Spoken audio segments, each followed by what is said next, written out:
Avez-vous déjà ressenti des douleurs inexplicables en marchant? Comme si quelque chose n'allait pas, mais sans savoir quoi exactement. Vous pourriez être en train de nuire gravement à votre santé. Une simple mauvaise habitude de marche peut suffire pour causer des dégâts irréparables au niveau de votre corps. Mais pas de panique. Découvrez dès maintenant une astuce efficace pour corriger votre posture à la marche et pour marcher plus sécuritairement. Dans la vidéo d'aujourd'hui, on va se concentrer sur une problématique à la marche extrêmement fréquente. Par contre, beaucoup de personnes ne savent même pas qu'ils présentent cette problématique-là jusqu'à temps qu'ils commencent à avoir des douleurs au niveau des pieds, au niveau des genoux, au niveau des hanches ou même au niveau du dos. Je vous montrerai comment remédier à la situation. Il s'agit de cette démarche-là. Quand on a d'un côté le pied qui fait une sorte de swing, il reste davantage tourné vers l'extérieur que l'autre pied à la marche. Ce pied-là aura également tendance à rentrer beaucoup trop vers l'intérieur. C'est quelque chose qu'on voit souvent aussi à la course, entre autres. Regardez attentivement les personnes qui courent, quand vous vous baladez par exemple. Vous allez voir que c'est quelque chose qui est très très fréquent en effet. Et si on ne remédie pas à la situation, ouch, on pourrait dire bye-bye à la course et à la marche rapide dans quelques années malheureusement. En plus, pour corriger la situation dans la grande majorité des cas, le problème n'est pas là où on le croit être. Par exemple, on a tendance à croire que c'est la jambe dont le pied tourne vers l'extérieur qui est problématique. Mais dans la grande majorité des cas, c'est faux. Alors, pour mon exemple d'aujourd'hui, on va dire que c'est mon pied droit qui a tendance à tourner vers l'extérieur, à s'affaisser vers l'intérieur, donc pendant que j'amène mon pied droit justement en avant. Donc, ce qu'on aurait tendance à croire, c'est que le problème est au niveau de mon pied droit, n'est-ce pas? Et qu'il suffirait que je me concentre à placer mon pied de façon plus alignée et que le tour est joué. Malheureusement, ce ne serait pas du tout une stratégie efficace. Je ne ferais que rajouter encore plus de compensation posturale au niveau de mon corps et ça pourrait juste encore rajouter des nouvelles douleurs. Or, ce qui est vraiment important à comprendre, c'est que quand j'ai mon pied droit qui tourne vers l'extérieur de cette façon-là, le problème n'est pas au niveau de ma jambe droite, mais avec une très grande probabilité, le problème est au niveau de ma jambe gauche. Et par ailleurs, très bientôt, je vous montrerai un test pour vérifier si c'est effectivement la cause de votre déséquilibre à vous. En effet, si j'ai mon pied droit qui tourne vers l'extérieur de cette façon, avec une grande probabilité, c'est parce que je manque de rotation interne au niveau de ma hanche gauche. Alors, le mouvement de rotation interne, c'est ce mouvement-là ici. Et déjà, ce qui est extrêmement important à comprendre pour vous, c'est que quand je fais ça, donc quand j'ai le bassin qui est stable et le fémur qui tourne vers l'intérieur par rapport au bassin stable, il s'agit ici de rotation interne. Donc ça, c'est assez facile à comprendre. Mais également, quand j'ai ma jambe gauche qui est stable, qui ne bouge pas du tout, et quand je fais ça ici, il s'agit également du mouvement de rotation interne de mon fémur gauche par rapport au bassin. C'est juste que dans le deuxième cas, j'ai le bassin qui tourne par rapport à mon fémur qui est stable. Mais dans les deux cas, il s'agit de rotation interne de ma hanche gauche. Et c'est le mouvement qui joue un rôle important à la marche. Par ailleurs, petite parenthèse, je trouve ça extrêmement malheureux qu'on parle très très souvent des exercices d'ouverture des hanches dans les cours de yoga, dans les cours de stretching, etc. Et on ne parle définitivement pas assez de l'importance de la rotation interne de la hanche. Alors, quand je suis en train de faire mon pas, je veux amener mon pied droit en avant. Et donc, si je n'arrive pas à faire suffisamment ce mouvement de rotation interne au niveau de la hanche gauche, donc dans mon cas, ça voudrait dire que je n'arrive pas à suffisamment tourner le bassin vers la gauche par rapport au fémur gauche qui reste relativement stable. Donc, ce qui va arriver, c'est que ma hanche droite va tout le temps un tout petit peu comme traîner en arrière, si vous voulez. Et mon pied droit n'aura pas d'autre option que de rester tourné un peu vers l'extérieur tout le temps, parce que toute ma jambe droite va rester comme un petit peu tournée vers l'extérieur. Mais ce sera très certainement à cause, dans la grande majorité des cas, de ce manque de rotation interne au niveau de la hanche gauche. Ça pourrait également être à cause d'un manque de rotation interne de la hanche droite par ailleurs aussi, mais ça, vous pourrez le vérifier très bientôt. Alors, j'ai vraiment besoin d'avoir suffisamment de cette rotation interne de la hanche gauche pour pouvoir amener ma hanche droite un petit peu plus en avant pendant que je fais le pas avec ma jambe droite. Et ça va faire en sorte, en fait, que mon pied droit n'aura plus besoin de tourner vers l'extérieur, qu'il se posera de la façon plus alignée, les orteils qui seront orientés un petit peu plus en avant. Malgré tout, ça reste toujours une très bonne chose de vérifier si c'est effectivement le cas et si vous manquez de rotation interne à une de vos deux hanches. Je vous montre comment faire. Vous aurez besoin d'une chaise.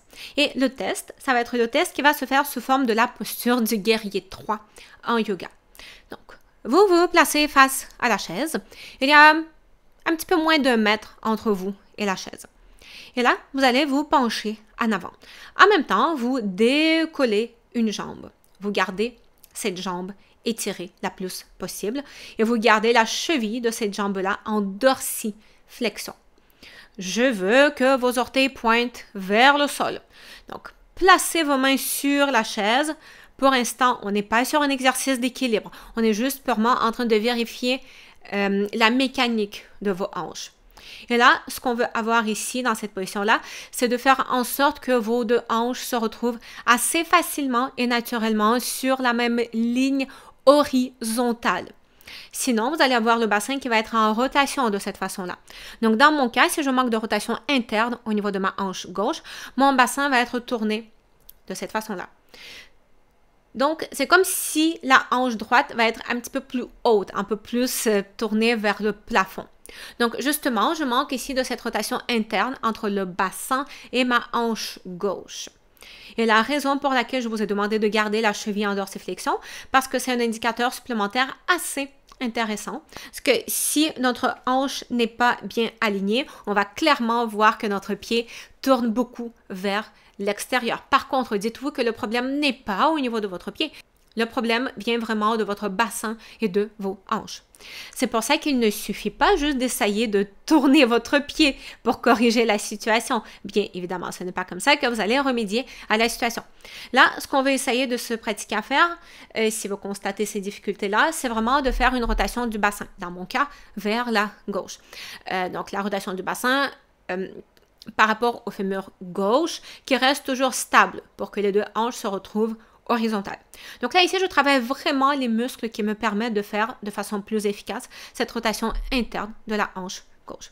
Faites le test des deux côtés. Ici, là, un côté dont vous constatez que c'est quelque chose qui est vraiment beaucoup plus difficile, de garder vos hanches sur la même ligne horizontale de cette façon-là, que c'est comme beaucoup moins naturel, que ça demande beaucoup plus de concentration, beaucoup plus de force. Vous savez aussi que si vous enlevez les mains de la chaise, que vous n'arriverez pas à tenir la position en équilibre parce que c'est comme tellement pas naturel, mais ça va être un très bon indicateur que vous devez justement travailler ce mouvement-là de ce côté-là, du côté de cette hanche, et que vous manquez de rotation interne du côté de la hanche dont votre pied reste au sol.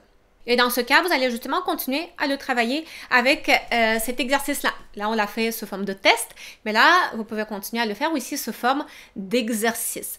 Ça va être important de faire cet exercice-là au moins 3 à 4 fois par semaine. Faites-le au moins 2 à 3 fois également du côté qui a besoin d'être travaillé. Ça peut arriver par ailleurs que vous devez le travailler des deux côtés aussi, cette position-là. Et donc, à chaque fois, essayez de tenir la position pendant au moins 5 respirations en vous assurant vraiment d'avoir ce bel alignement-là. Donc, il faut vraiment que l'utilisation des muscles de votre hanche qui permettent de faire le mouvement de rotation interne, que c'est quelque chose qui devient un petit peu plus naturel pour votre corps, que le corps comprenne comment il doit activer ces muscles-là qui font le mouvement de rotation interne de la hanche, de les renforcer également pour que ce soit quelque chose qui s'enregistre dans votre corps et dans votre système nerveux. Avec la pratique, on veut aussi de plus en plus enlever les doigts de la chaise. Donc, on peut rester ici en appui sur les 2 doigts, peut-être sur un doigt et hop, plus qu'un doigt du tout. C'est sûr que là, en plus, on travaille aussi l'équilibre. On travaille d'une façon encore plus efficace sur ces muscles-là qui permettent de faire le mouvement de rotation interne. Mais ce n'est pas tout. Évidemment, ça va être important également de transférer ces acquis, ces choses-là que vous travaillez avec l'exercice, à la marche pour ne pas que ça reste comme 2 choses séparées dans le cerveau. En faisant l'exercice, vous allez peut-être y arriver, mais le transfert ne va pas forcément se faire de façon automatique durant votre marche. Vous pouvez quand même continuer à marcher d'une mauvaise façon juste parce que votre corps a pris cette habitude-là. Donc, on veut également travailler sur notre patron de la marche. Donc, pendant que je vais faire ce pas, ça va être extrêmement important que je pousse bien avec mon pied gauche, en sentant que je pousse bien également avec mon gros orteil. Et je veux vraiment favoriser ce mouvement de rotation de mon bassin vers la gauche par rapport à ma hanche, par rapport à mon fémur gauche qui va rester relativement stable. Sûr que le fémur va quand même se déplacer dans l'espace, mais mon fémur gauche, il va quand même rester relativement stable par rapport à mon bassin qui fait justement cette rotation vers la gauche. Mais c'est extrêmement fatigant, Marina, de faire ça à chaque fois que je fais un pas. Et vous avez tout à fait raison de dire ça. La marche, c'est un processus qui à travers les années, devient totalement automatisé, très naturel. Et une chance que pendant qu'on marche, on n'a pas besoin de réfléchir à chaque pas qu'on fait. Mais dites-vous que quand notre corps, quand on est pris dans ce mauvais patron de marche, quelque part, on n'a pas le choix un petit peu de revenir un peu en arrière dans l'enfance, si vous voulez, quand on apprenait à marcher, et de remettre un peu plus de conscience sur le processus. Oui, c'est quelque chose qui va demander un peu plus de concentration, un peu plus d'énergie, mais après tout, c'est votre santé aussi qui est en jeu. C'est la santé de vos genoux, de vos hanches, de votre dos. Donc, c'est à vous de peser les pour et les contre. Mais plus vous allez le travailler de cette façon-là, plus c'est quelque chose qui va devenir automatique. Évidemment, si vous faites de la course, aussi, je vous encourage à 100% également de transférer cette façon de faire, cette façon d'amener votre jambe en avant à la course. Et par ailleurs, à la course, c'est quelque chose qui peut même être plus facile à sentir qu'à la marche. Parce qu'on fait un pas plus grand, donc ça nous permet vraiment d'un peu mieux sentir réellement cette rotation du bassin par rapport au fémur, donc ça peut être une bonne idée. Une autre recommandation aussi, c'est de marcher un petit peu plus rapidement. C'est sûr que si on avance très lentement, si on fait des tout petits pas, ça va être un peu moins difficile de vraiment bien sentir ce mouvement de rotation du bassin. Et plus on fait un pas grand, plus ça nous permet vraiment de prendre conscience de toute cette amplitude du mouvement. Est-ce que vous avez trouvé cette vidéo utile et pratique? Ne soyez pas radin dans ce cas. Laissez un like sur cette vidéo. C'est quelque chose qui prend 1 milliseconde de votre temps, mais qui compte énormément pour moi. C'est le seul moteur de cette chaîne-là, c'est vos likes, c'est vos partages, c'est vos abonnements, c'est vos commentaires. C'est pour vous que je fais ça. Okay? Donc, si quelque chose vous plaît, si les vidéos vous plaisent, si vous avez envie de les partager, de les liker, de vous abonner, ben faites-le. Ça m'indique que il y a beaucoup de gens qui trouvent ces informations-là intéressantes et pertinentes et que ça vaut le coup que je continue à consacrer de mon temps pour produire des nouvelles vidéos.